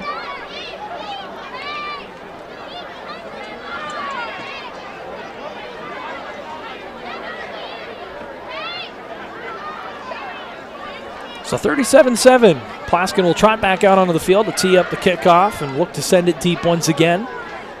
Kyle Brewer looking to capitalize, had the 94-yard kick return touchdown in the first half.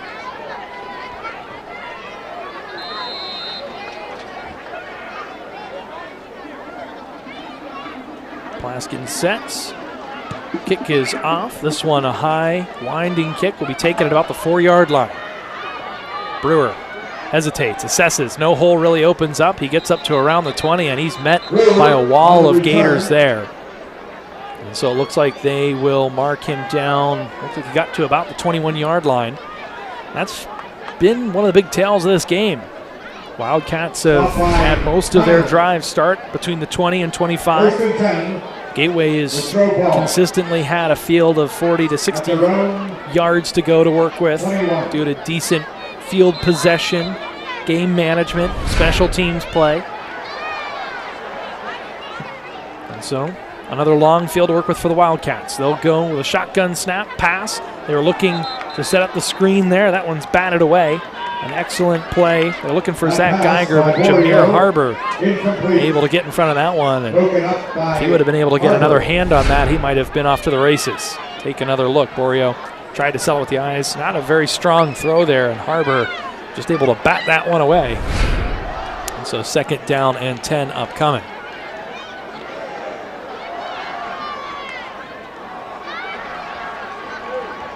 Gators sub out a defensive player. Make sure they have the right amount. Now quarterback keeper once again. They've tried to go to that, but that well has not provided a whole lot of water. So now, once again, a 3rd and long for the Wildcats. Super familiar territory as they have really struggled to try and get ahead of the chains consistently and put themselves in positions to have 2nd and 3rd downs that are much more manageable. This one will be a 3rd and 9 upcoming from just the 22-yard line.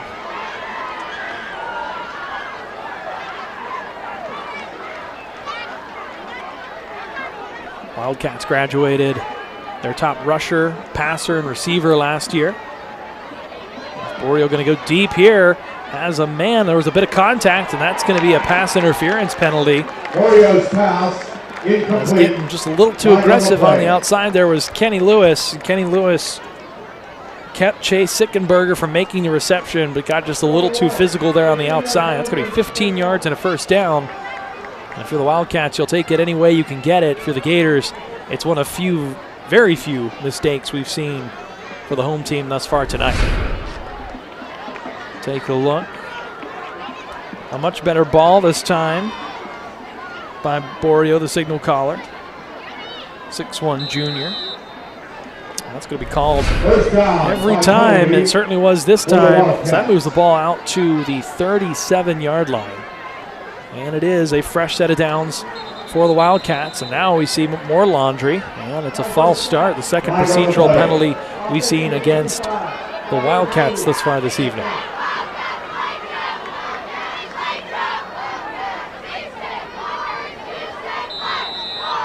So the Wildcats do have 20 seniors on their roster, but they did graduate some key contributors on offense this past season. And while at points this year they've been able to put up some numbers going against some of these top 5 opponents in South Fayette and now Gateway, they've really struggled to move the ball.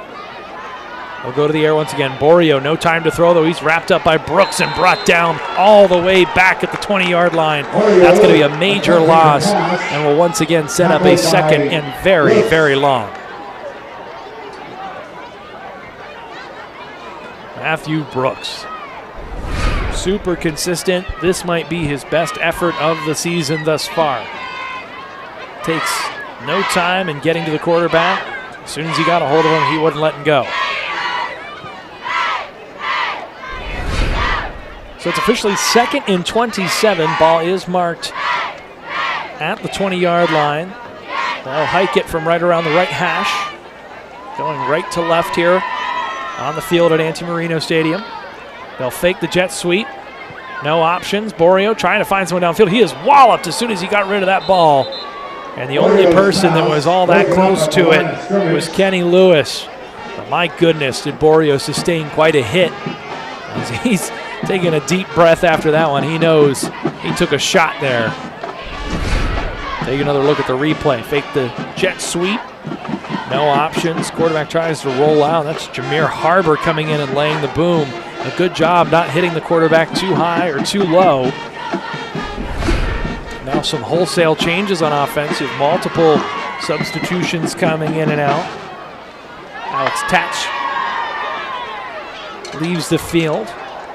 Now you've got Brewer and Sickenberg to the left. They'll hand it off here. That might be good for a yard, but nothing more. Over the middle.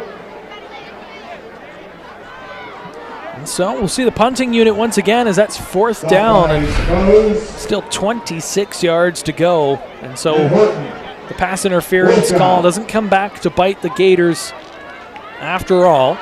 And Brett Birch will set up shop at the 50-yard line, waiting for the upcoming punt from Riot. Snap is a bit low. Riot gets rid of it. This one high and not very far. Takes an initial bounce at the 40-yard line, and Birch almost muffed it. He's able to pick it up. He'll take it at the Gators' own 45-yard line. We'll take it just inside on the return. Latrobe Wildcat territory. He's ushered out at about the 46-yard line. So another short field for the Gators. Field position has been a big factor in this one.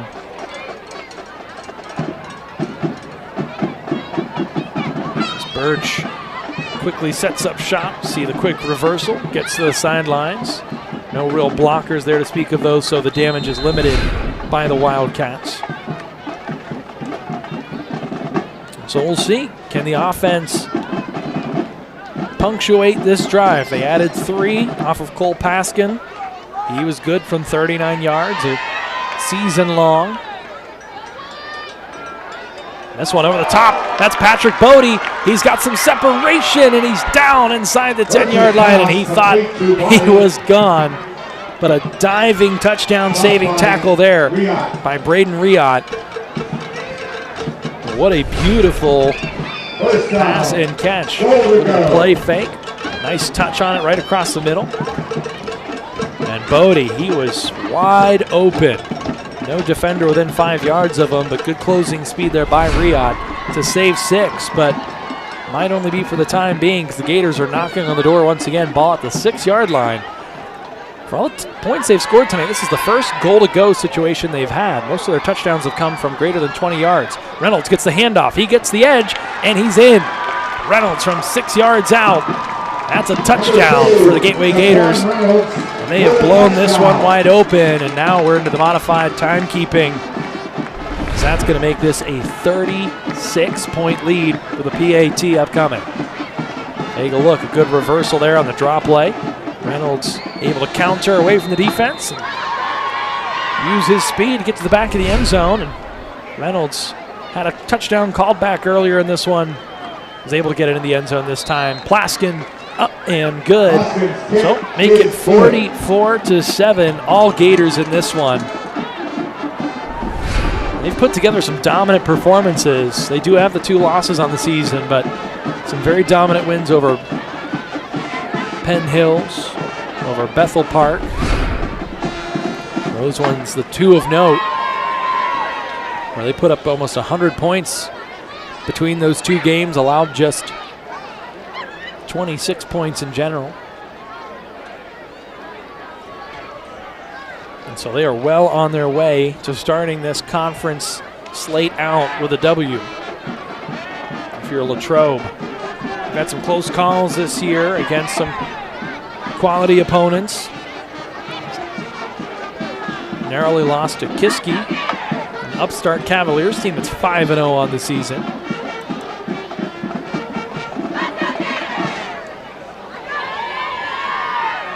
So Plaskin will do the honors once again. His leg ought to be sore after tonight, the amount of kickoffs. He is now 1 for 1 from field goal range, 5 of 6 on PATs. Still gives this one a go. That one will land inside the 5 once again. Brewer will take it there. Brewer scans his options, dives past the 20, up toward the 25, still on his feet. It gets brought down at about the 24-yard line, where he once again meets a wall of Gators that he cannot pass through. Take another look. Good job tonight, by and large, by the kick coverage team. Sure, film won't be super fun during the moments where we see Brewer's touchdown return, but other than that, for one of the most elusive return men in the WPIAL, the damage has been quite minimal.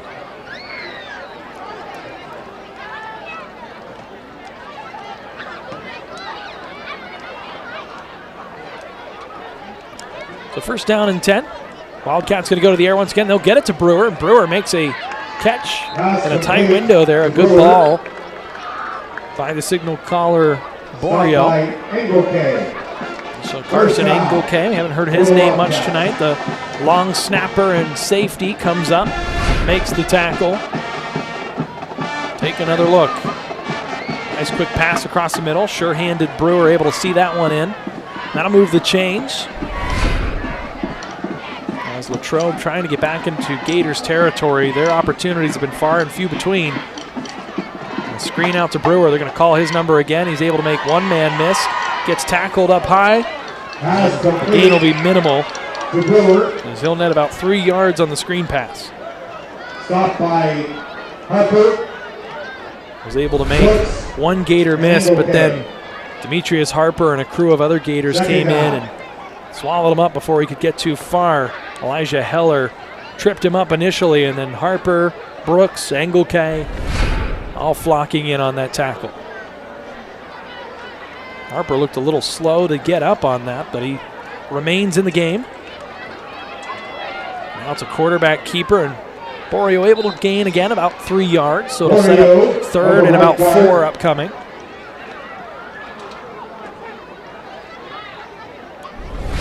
With the modified timekeeping, we see our time in the third quarter dip down to about the last 2 minutes here. Third down. Gators have picked up where they left off. 10 unanswered points here in the second half alone. 23 unanswered points in general.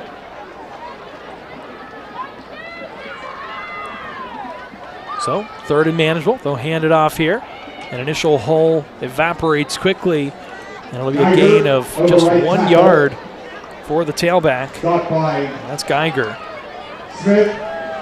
And so now decision time if you're Latrobe. It looks like they will elect to keep, or did for a second, but no, they will punt. Not taking any gambles here, although some of the best field position that we've seen Latrobe have thus far. Instead, they'll punt it back to Birch, who now stands at about the 23-yard line. Kick is off. This one shanked. Not going to go very far. Gators got to be careful that they don't touch it. And that one will roll to about the 39-yard line. At the Gateway 34. And so that's only going to be about a 20-yard punt. It's just been that kind of night for the Wildcats. Not much going their way. See if the Gators continue to put the hammer down on offense. Taking a look at the Northeast Conference, we referenced Kiski at 5-0. Once again, going into conference play, you'd have to think that even though Pine Richland down at the bottom there through non-conference, that they're one of the teams that is projected to be a favorite. North Hills was leading Kiski 7-0 at the half. Peters Township playing Upper St. Clair 3-3 over an Allegheny 6 action. 5A, regarded by many as the deepest classification. Now we're seeing some backups in for the Gateway Gators. Jameer Harbor got the handoff there. He fortuitously fumbles out of bounds. Fumble out of bounds. We'll see where they mark the ball. Take another look. And now at quarterback for the Gators is Dyson Harper, 5'10" freshman. And the Gators caught a break there. The Wildcats not able to corral that ball before it went out of bounds. Would have been a turnover because the ball went out of bounds. No harm done to the Gators. They'll hand it off to Harper once again. Harper with a crease. Harper on a foot race down to the 30, and he's brought down, but not before he gains a whole lot of yardage. Harper was looked at as a viable option for that tailback role before Reynolds really distinguished himself as the primary ball carrier. And that will end our third quarter of action. A decent run there by Harper as he sets the Gators up in offensive territory once again. 3 quarters in the books. It's all Gators, 44-7. As you're tuned in here on the Gateway football broadcast, right here on NFHS for our television viewers, our streaming viewers, and the Trib Live High School Sports Network for our audio listeners. And as we said, next week should be a dandy between the Gateway Gators and the Penn Trafford Warriors. Adam Gusky and I will be with you on that one, and I cannot wait. It was another one of those games that got wiped out last year due to COVID. A matchup that should be 2 teams that are the proverbial preseason favorites for the Big East crown. 2 teams that have aspirations of playing into November, well into November. So we shall see a good early season test in the conference slate for 2 very consistent programs.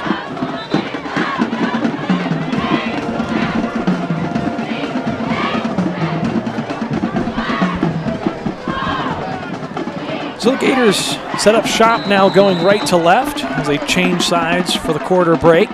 Ball at the 30-yard line. Harper gets the handoff once again. No, Harper hangs on to it. The quarterback looked like he got a face mask. He's wrapped up and dropped.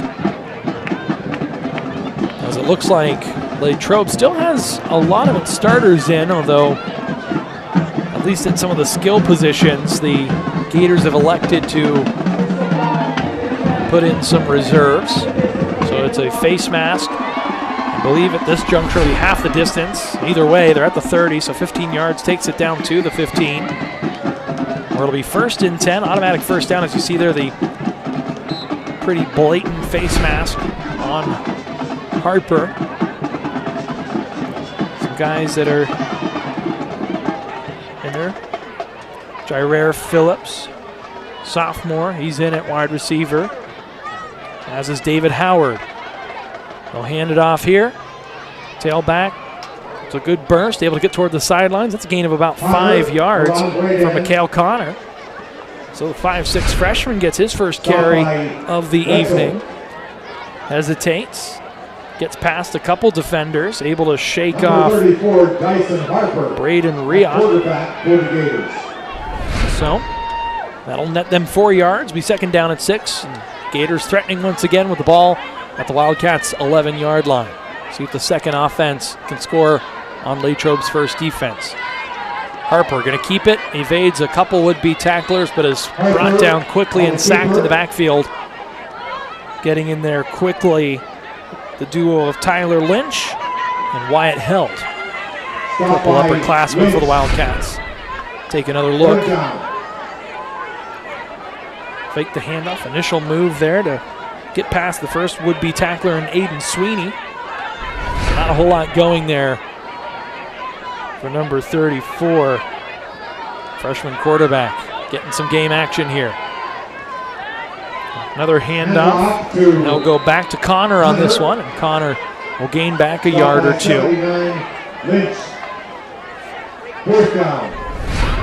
So it'll be 3rd down About 8, ball at the 13-yard line after that short plunge forward by Connor.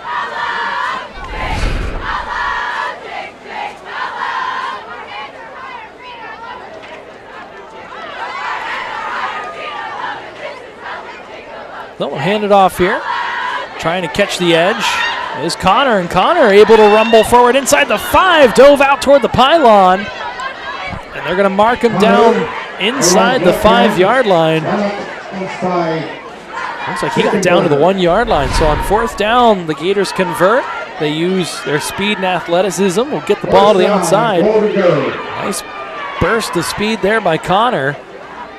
We'll see if he and the Gators can punch this in for 6 with the clock winding down. 9.5 minutes here left in this game.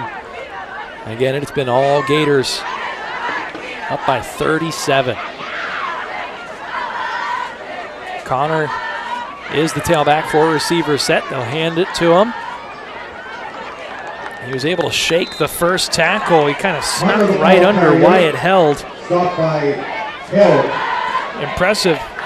Held at 6'2", 250, and somehow Mikael Connor at 5'6", 150 pounds found a way to keep rolling through that initial tackle. Had a couple other Wildcats meet him, and so it'll be a loss of about 2 yards. So it'll be 2nd and goal at the 3-yard line. Harper gets the snap, fakes the handoff, makes the first man miss, 2nd, and he's into the end zone. Freshman quarterback finds his way in. Always fun to see the underclassmen get a time to shine under the lights. He's pumped. The starters are pumped. It's been a good night if you're a Gators fan. Take another look at that touchdown run. Good elusiveness to make a couple would-be tacklers miss there.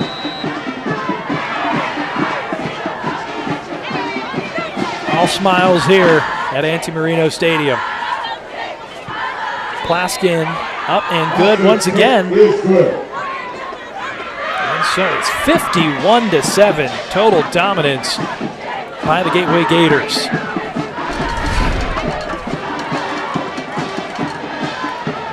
One more look at that touchdown run by Dyson Harper. Harper on the roster is initially listed as a wide receiver and defensive back, but has found himself some snaps as the backup quarterback and making the most of them here tonight. Led that offense on a lengthy drive down the field. The help of Jameer Harbor and Mikael Connor in the backfield. All running plays. But give them credit, that was against still the majority of the starting defense for the Latrobe Wildcats. It appeared the Gators still had a lot of their starting linemen in it, so certainly led to a good bit of running room for those young running backs and quarterback. But they made good reads, good cuts up the field, resulted in another 7 points on the board.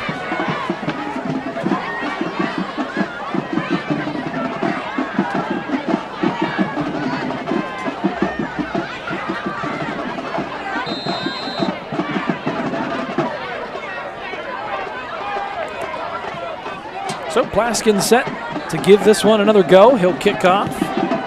This one high, but a little short. Be taken around the 15-yard line. And the ball is jarred loose, and the Gators are not able to get back to it. A good job getting back to the ball is John Wenzel. As Wetzel had that one stripped. In there to force that one loose was Kenny Lewis. That was almost a big-time turnover. In a game where we really haven't seen turnovers. Has not been an issue. Both quarterbacks taking care of the ball. We've seen a few fumbles, but all recovered by the fumbling team. Not too often you see that. High snap here, though. And the quarterback will fall on it back in the end zone, but I think it's still loose. Who came up with it? The Wildcats did, but it will be a safety. So 2 more on the board. As recovering it in the end zone. Looks like Dominic Flanagan. Fumble in the end zone, safety. Add 2 more, and the Gators will get the ball back with 8 minutes and 10 seconds to play. Now leading by 46 points, their largest lead of the year. Their by far most dominant performance on the season. As other than that 94-yard return by Brewer, it has been all Gators all night. A good tune-up before heading into Penn Trafford next week. Schedule starts to get a little tougher. You still have another playoff team from last year in the Woodland Hills Wolverines on the schedule. Although that's a team that's struggled to produce offensively, the defense has still limited opponents. Those two teams played a 1-score game that came down to the final play at the Wolverina. The Wolverines will travel to Auntie Marino Stadium this year, just a few weeks.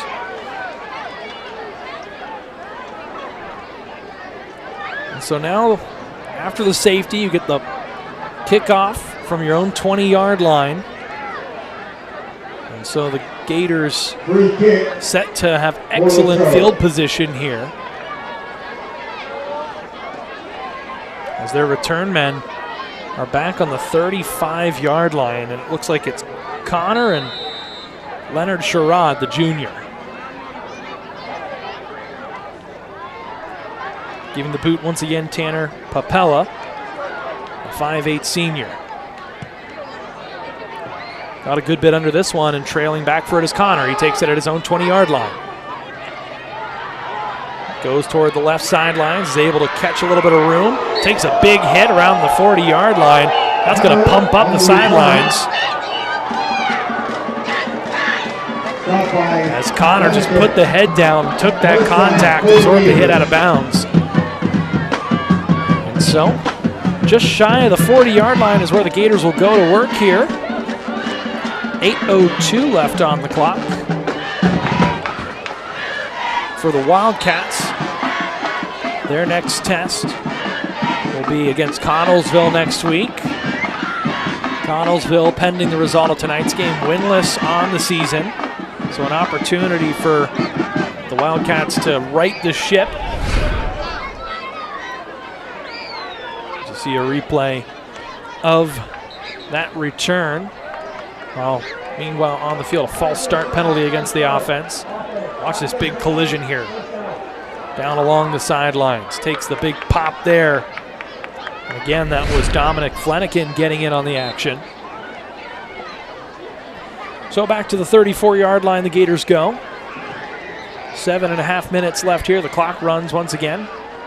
Handoff. It's Connor once again. Connor able to get about a yard, but that's it.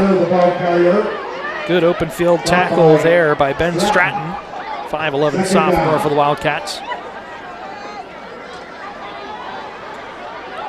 2nd and 14 upcoming.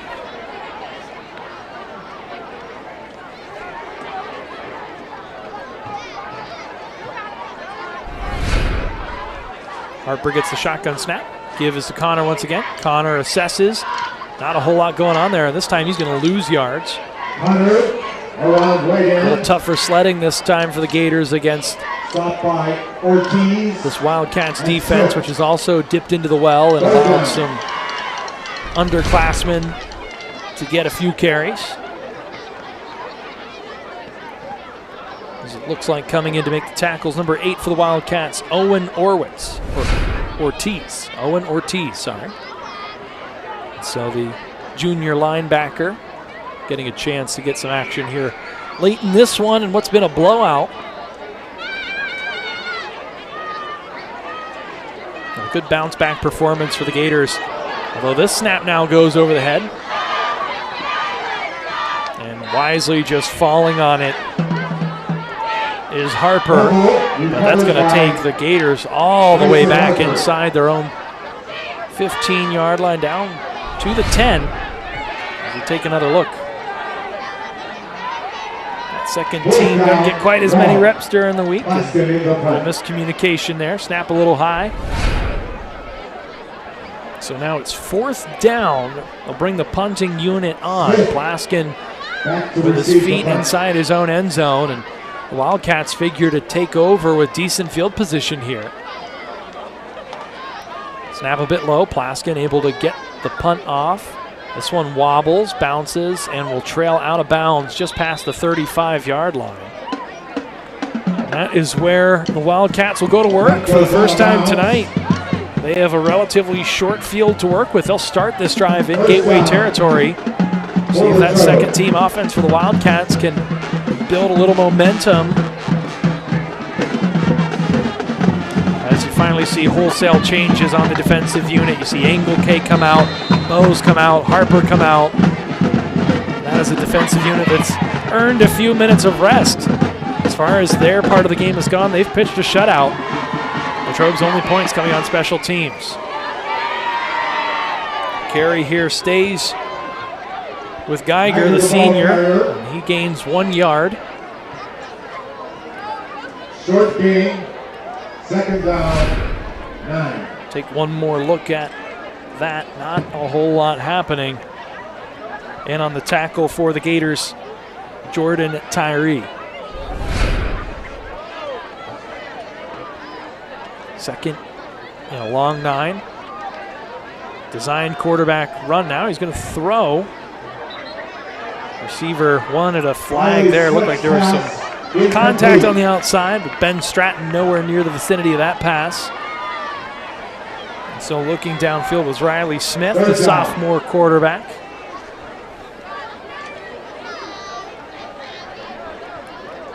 Clock continues to run. Modified timekeeping with any score differential that's over 35. This one sits at 46. It's 53-7. And we approach 4 minutes left here in the fourth quarter. Jet sweep now. No, the fake quarterback will hang on to it. And again, just getting back to the line of scrimmage is Riley Smith. And so this drive started at the 35. And it's gone back by about a third of a yard.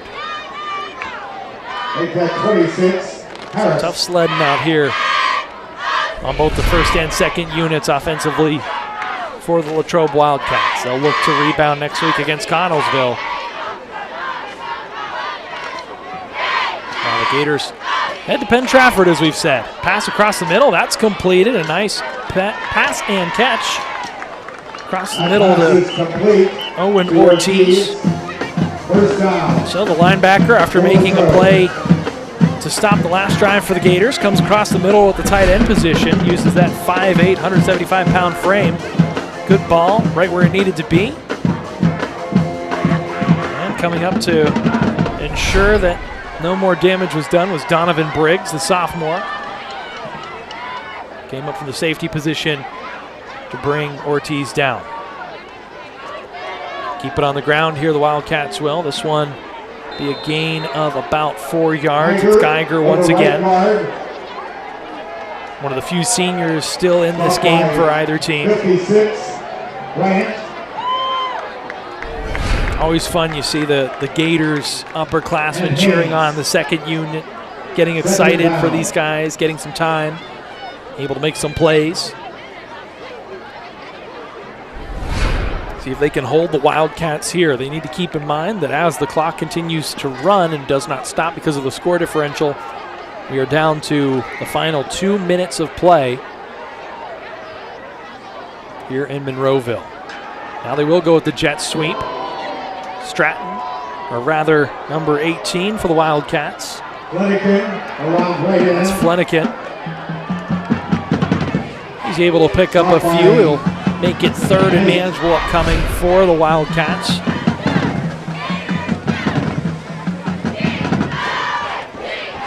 So Smith goes to the sidelines to get the play. Very quickly, the Wildcats will get back to the line. They'll have 90 seconds here by the time the ball is snapped. Try and get 11 yards for an offensive touchdown tonight. Smith will get it. He'll hand it off. It's Geiger once again. Geiger brought down in the backfield. An excellent defensive play by number 26 for the Gateway Gators, Ahmad Harris. Harris was in the backfield before Geiger could really get anything going. He came through virtually unscathed. Brought down the ball carrier in the backfield. So 4th and about 2 now as they were unable to pick up the first down. 1 minute left. Ball at the 13-yard line. Smith in the shotgun. Has Geiger to his left. He'll go with the jet sweep once again. Got a little bit of running room. Will it be enough for the first? It looks like it is. Flanagan able to muscle his way forward just enough to get himself a first down.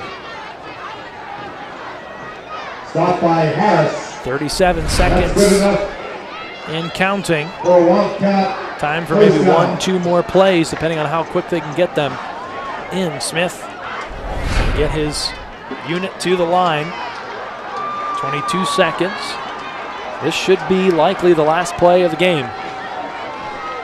Can the Wildcats get into the end zone? High snap. Smith's able to hold on to it. He goes to the end zone. Oh, and in and out of the hands of the receiver, Owen Ortiz. And normally a drop would stop the clock, but with the modified timekeeping, this one's over. Your final score, Gateway 53, Latrobe 7. As Ortiz just unable to come up with that one. And it was a tough night for the visiting Wildcats. For your Gators, they moved to 4-2 on the young season and an all-important 1-0 in conference play. The Wildcats on the other side fall to 2-4, 0-1 in Big East Conference action. Celebrate on, Gators. It's your night. A 46-point victory here during homecoming. Got a lot of happy fans going home. Now these students get to turn their attention to having a little fun at the dance tomorrow. Recapping your scoring. The first 21 points of the game for the Gators came quickly.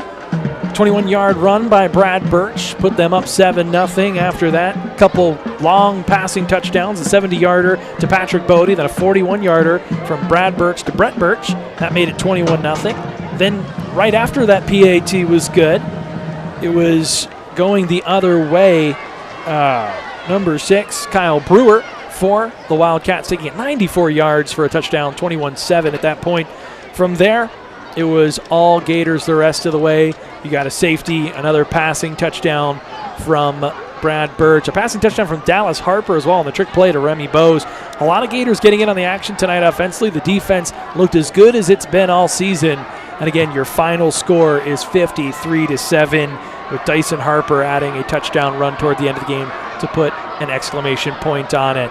That's all we have for this week. We turn our attention to next week's contest against Penn Trafford. Adam Gusky and I will be on the call in Penn Trafford.